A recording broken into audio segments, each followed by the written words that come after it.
नमस्कार प्यारे विद्यार्थियों, आज हम आपके लिए लेकर आए हैं प्रायिकता से संबंधित कुछ प्रश्न। इसमें 3 प्रश्न हैं, 1 2 3। अपन लास्ट से करते चलेंगे और इसको अरेंज करते चलेंगे, क्योंकि ऊपर से लिखा हुआ सवाल अपन सॉल्व करेंगे तो फिर नीचे वाले प्रश्न को कहाँ करेंगे। तो नीचे से जो लास्ट वाला प्रश्न है इसको हल करते चलेंगे, इसको अरेंज कर देंगे, इसके बाद दूसरा करेंगे, उसको अरेंज कर देंगे, फिर तीसरा, ताकि लिखने वाला टाइम वेस्ट नहीं हो। तो पहला प्रश्न है तीसरे नंबर वाला, किसी अलीफ वर्ष में 53 रविवार आने की प्रायिकता ज्ञात कीजिए। ध्यान रखना, यहाँ थोड़ा सा प्रश्न को घुमाया गया है। इसको सामान्य वर्ष भी दे सकता था, एक वर्ष भी दे सकता था, लेकिन अलीफ वर्ष दिया है। चूंकि लीप वर्ष जिसमें 366 दिन होते हैं और उसमें फरवरी 29 दिन की होती है, उसकी पहचान ये है कि जिस वर्ष में 4 का पूरा पूरा भाग चला जाए वो लीप वर्ष कहलाता है। लेकिन यहां लीप वर्ष नाम दिया और उसमें ए लगा दिया, अर्थात ये सामान्य वर्ष है, तो सामान्य वर्ष है। अब इसको दूसरा नाम बना के इन्होंने एलीप नाम दे दिया, एलीप वर्ष। तो कहीं इस नाम से देख के सीधा आप लीप वर्ष की भांति सवाल करने बैठ जाओ तो गलत हो जाएगा। ये सामान्य वर्ष या एलीफ वर्ष है, इसमें होते हैं 365 दिन। अब चूंकि 365 दिन में यदि अपन 7 का भाग देते हैं तो 7 पंजो 35 और 36 में से 35 जगह 1 शेष बचेगा, अगला अंक उतारेंगे 5, 15, 7 दूनी 14 और 1 शेष बचता है। अर्थात सामान्य वर्ष या एलीफ वर्ष में 52 सप्ताह पूरे होंगे और 1 दिन शेष बचेगा। तो ये पूछा कि किसी एलीफ वर्ष में 53 रविवार आने की प्रायिकता ज्ञात कीजिए। तो यहाँ 52 सप्ताह पूरे हो रहे, इसका मतलब ये हुआ कि 52 बार तो सभी बार आ जाएंगे, सोम मंगल बुध गुरु शुक्र शनि रवि। लेकिन जो एक बार बचेगा एक्स्ट्रा, उसके रविवार होने की प्रायिकता पूछ रहा है। तो चूंकि एक दिन एक्स्ट्रा बच रहा है तो वो रविवार हो सकता है, सोमवार हो सकता है, मंगलवार हो सकता है, बुधवार हो सकता है, गुरुवार हो सकता है, शुक्रवार हो सकता है और शनिवार हो सकता है। अर्थात ये 7 बारों में से जो एक दिन बचा हुआ है वो कोई सा भी बार हो सकता है। तो माना कि एलीफ वर्ष में 53 बार रविवार आने की प्रायिकता को घटना ई माने, तो प्रायिकता ऑफ ई अर्थात घटना ई के अनुकूल परिणाम बटे कुल परिणाम। तो अनुकूल परिणाम तो एक दिन एक्स्ट्रा बच रहा है इसलिए 1 हो जाएगा। कुल परिणाम ये 7 बारों में से कोई सा आना है तो 7 कुल परिणाम हो जाएगी। तो इसकी प्रायिकता हो जाएगी अनुकूल परिणाम बटे कुल परिणाम अर्थात 1/7। घटना ई के अनुकूल परिणाम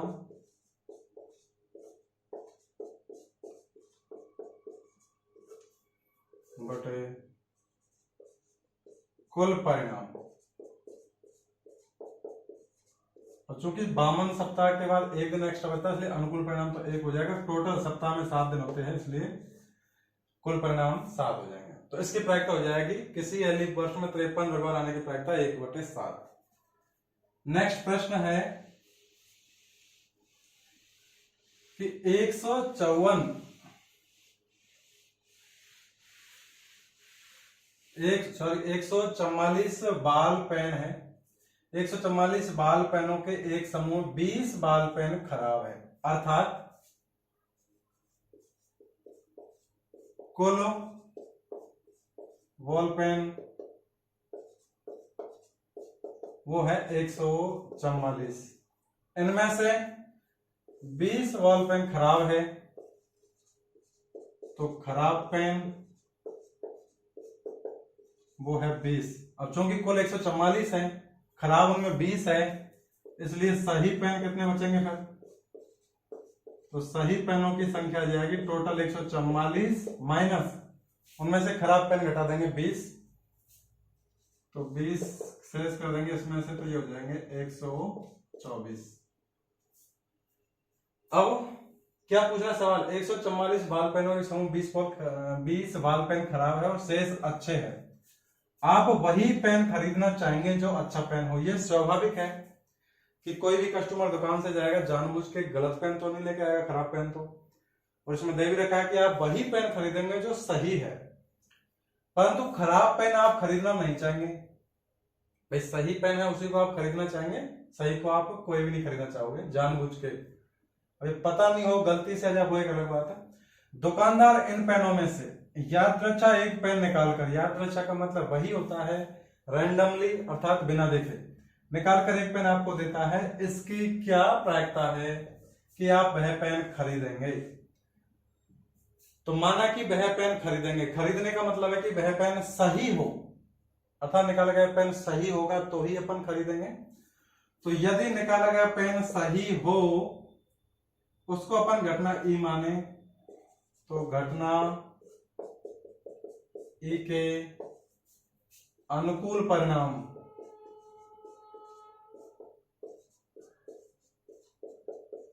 बटे कुल परिणाम।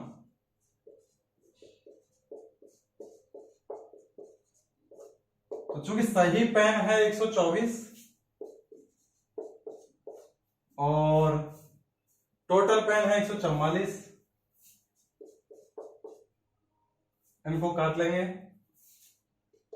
4 तिया 12, 4 एकम 4, 4 तिया 12, 4 छक्का 24, अर्थात इसकी प्रायिकता हो जाएगी 31/36 कि वह निकाला गया पेन आप खरीदेंगे, अर्थात या फिर कहे कि वह पेन सही पेन है, उसकी प्रायिकता हो जाएगी 31/36। अब वह पेन आप नहीं खरीदेंगे तो इसको आप दोनों तरीके से निकाल सकते हो, क्योंकि ये घटना और ये घटना एक दूसरे की पूरा घटना है, तो आप इसको 1 - इस तरीके से निकाल सकते हो पी ऑफ ई, या फिर डायरेक्ट इस तरीके से निकाल सकते हो। तो माना कि निकाला गया पेन खराब पेन हो, निकाला गया पेन खराब पेन हो, और चूंकि खराब पेन होगा तभी अपन उसको नहीं खरीदेंगे। तो निकाला गया पेन यदि खराब पेन हो उसको घटना अपन ई माने, तो घटना ई के अनुकूल परिणाम बटे कुल परिणाम, इससे अनुकूल परिणाम हो जाएंगे, खराब पेन है 20, तो ये 20 अनुकूल परिणाम बटे कुल परिणाम 144।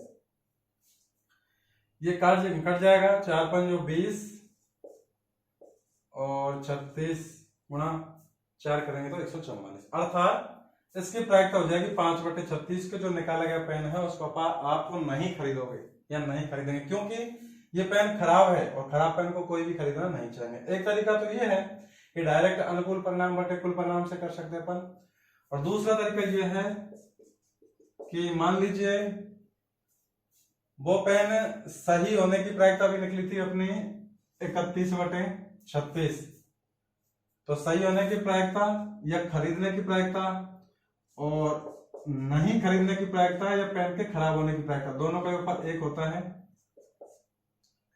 और इसका मान अभी आया था 31/36 प्लस इसको अपन को ज्ञात करना है इज इक्वल टू 1, यहां से पी ऑफ ए बार, अर्थात वह पेन खराब है या अपन नहीं खरीदेंगे, इसकी प्रायिकता हो जाएगी 1 माइनस ये 31/36 उधर जाएगा माइनस हो जाएगा, तो 31/36 इनका एलसीएम आएगा तो 36 माइनस 31 बटे टोटल 36 अर्थात 5/36। ये प्रायिकता हो जाएगी कि वह पेन आप नहीं खरीदेंगे या फिर वह पेन खराब है। इसके बाद नेक्स्ट प्रश्न आता है, ताश की एक गड्डी में, ध्यान रखना कि ताश की गड्डी का हर प्रश्न में कुल परिणाम 52 हो ये आवश्यक नहीं है, पहले आपको प्रश्न को ढंग से समझना होगा। जैसा कि इस प्रश्न में बताया गया है कि ताश की एक गड्डी में से 5 पत्ते, ताश की गड्डी में से सिर्फ 5 पत्ते निकाला है, ईंट का दहला, गुलाम, बेगम, बादशाह और इक्का, सिर्फ आपको 5 पत्ते निकाल के बता रहा हूं कि ताश की गड्डी में सिर्फ ईंट का दहला, गुलाम, बेगम, बादशाह, इक्का को पलटकर अच्छी प्रकार से फेंटा जाता है।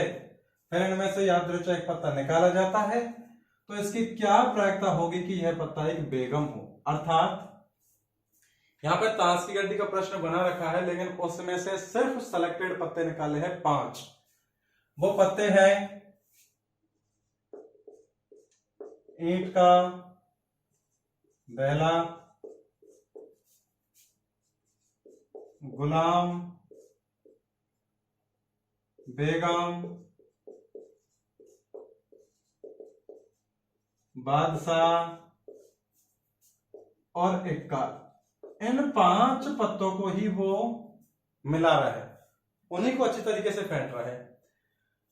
और इनमें से यादृच्छिक पत्ता निकाला जाता है, तो इसकी क्या प्रायिकता होगी कि निकाला गया पत्ता बेगम है। पहला प्रश्न तो है कि बेगम होने के लिए, तो इसका आंसर हो जाएगा माना कि दिए गए 5 पत्तों में से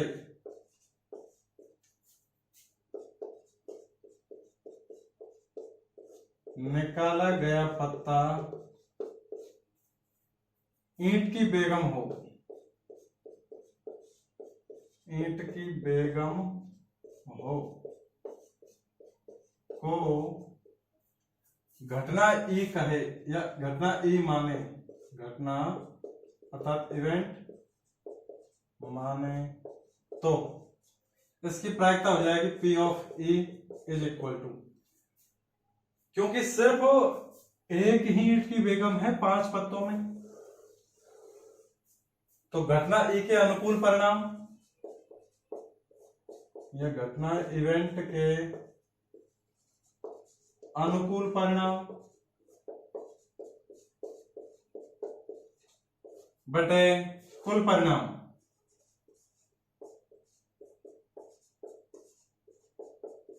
क्योंकि 5 पत्तों में सिर्फ एक ईंट की बेगम है और टोटल पत्ते 5 है, तो इसकी प्रायिकता हो जाएगी 1/5। अब इसी में दूसरा पार्ट ये पूछ रहा है कि यदि बेगम निकल आती है, अर्थात जो पत्ता निकाला है वो बेगम निकल आती है और उसे अलग रख दिया जाता है, अर्थात इन 4 पत्तों में नहीं मिलाया जाता है, तो शेष पत्ते बेगम निकलने के बाद उसको उसमें नहीं मिलाने की वजह से शेष पत्ते कितने बचेंगे टोटल? बेगम, चूंकि बेगम निकलने के बाद उसको उन पत्तों में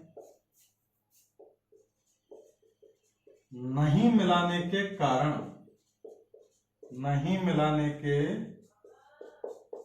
कारण शेष पत्ते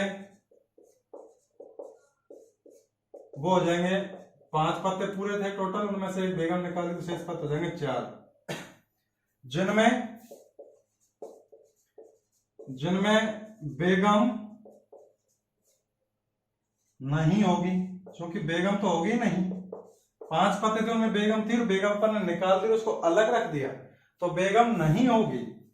अब ये पूछ रहा है कि अन्य पत्ता निकाला जाता है, इसकी क्या प्रायिकता है कि दूसरा निकाला गया पत्ता एक इक्का हो। तो अब यहां प्रश्न कि निकाला गया पत्ता इक्का हो, यदि इसको अपन इवेंट मानते तो इसके लिए तो घटना ई के अनुकूल परिणाम, घटना ई के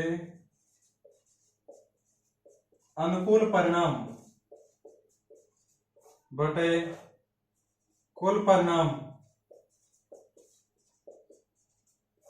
वो हो जाएगा, इक्का एक था 5 पत्तों में और एक पत्ता ईंट का निकल गया, तो उसके बाद टोटल पत्ते तो 4 ही बचे, तो 4 पत्तों में इक्का एक है और कुल परिणाम हो जाएंगे 4, अर्थात ईंट की बेगम निकालने के बाद बचे शेष 4 पत्तों में से यदि अपन एक पत्ता निकाले तो इसका इक्का होने की प्रायिकता हो जाएगी 1/4। अब इसी का वो सेकंड पार्ट पूछ रहा है कि वह बेगम हो, तो यदि